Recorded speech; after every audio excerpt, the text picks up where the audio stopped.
Towing, it can be stressful, but it doesn't have to be with the right preparation. Here are some things that all drivers should be aware of. Bridges with low clearances, tight turns, fast food drive-thrus, you might want to skip it this time around, and of course, other drivers. To get your trailer ready, you want to make sure your vehicle can handle your trailer's loaded weight. If you don't know how much you can tow, always consult your owner's manual or check out our towing guide. The link will be down below. Next step, you want to connect your trailer securely. Make sure your hitch is locked, chains and breakaway cable are secure. Your electrical is connected as well. Then you want to go through the steps of checking your turn signals, running lights, brake lights, and hazard lights. As always, you want to use a spotter when hooking up with your RV and checking those lights. If you are concerned about the weight of your travel trailer, I highly recommend a weight distribution hitch with sway control to distribute that payload and help with even towing. We even have some videos on how to hitch up and how to adjust. We'll throw those links down below for you. Next up, you want to check the air pressure in the tires, both of the tow vehicle and the RV.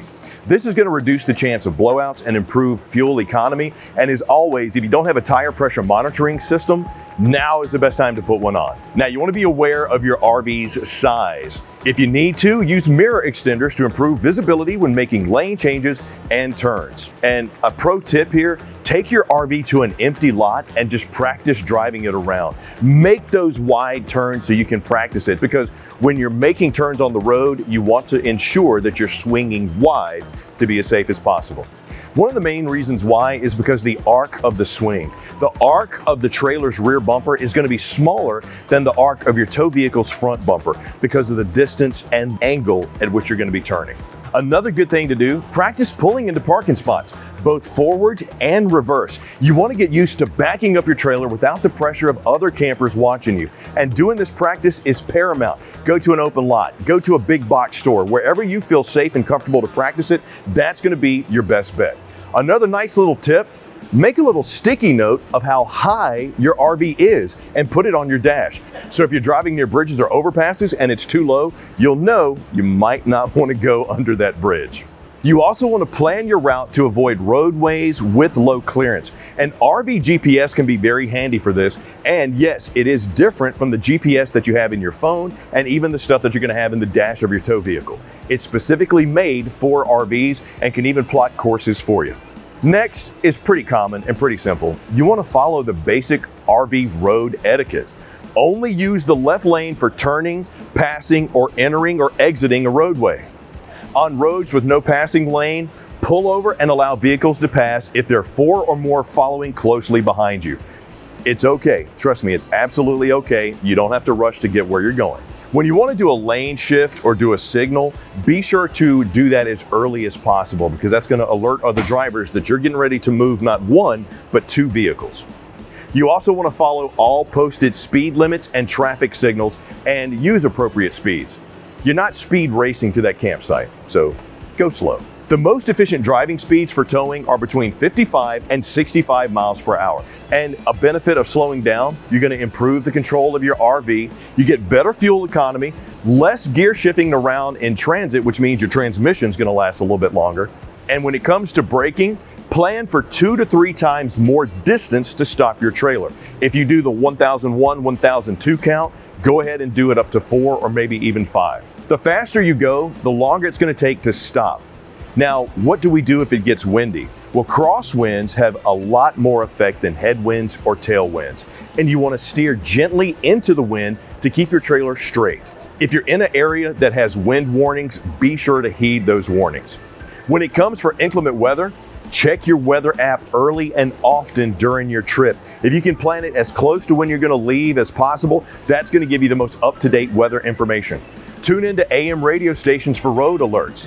Having an emergency radio handy is also a good tip. If you get a weather alert or you do feel uncomfortable with the current weather conditions, pull over and just wait for them to improve. Now, when it comes to the pull of large vehicles, they're going to act as a momentary windbreak when you pass them. When you pass a large vehicle, it can feel like you're being pulled towards it. The effect is greatest on 2-lane roads without a center median and increases in windy conditions. You want to gently steer away from oncoming traffic and correct when the vehicle passes. The effect can be very subtle and may not require major corrections. And as always, you want to avoid overcorrecting and reduce your speed to minimize the pull. Now, when it comes to mountain or steep grades, you got two dangers: burning brakes and your engine overheating. If you can, when you're going up the steep grade, use the right lane. Turn on your hazard signals if you're going well below the posted speed limit, just to let other drivers know, hey, go ahead and move around me. You also want to keep an eye on your engine temperature gauge while going up that grade, and pull over regularly to allow the engine to cool off if you do see that gauge start to rise. Now, on the opposite side of that hill, when you're going down, downshift and use the transmission to control your speed. Engage the electronic brake controller. Also, maintain a slower average speed than what you're used to, and please do not ride your brakes. That's only going to make things worse. Now, as far as planning a gas stop, not all gas stations are big rig friendly. As a matter of fact, if you have the Camping World or the Good Sam app, there are some locations already in that app that are RV friendly. You can locate navigable gas stations in advance to make those refills less stressful. And I gotta tell you, that's probably a good thing to do. Planning your trips is one of the smartest things you can do when towing your RV. And just remember, defensive driving is gonna be your friend. Keep a watchful eye on other drivers. Look, I'm trusting you. I don't trust them other people, so keep an eye on them.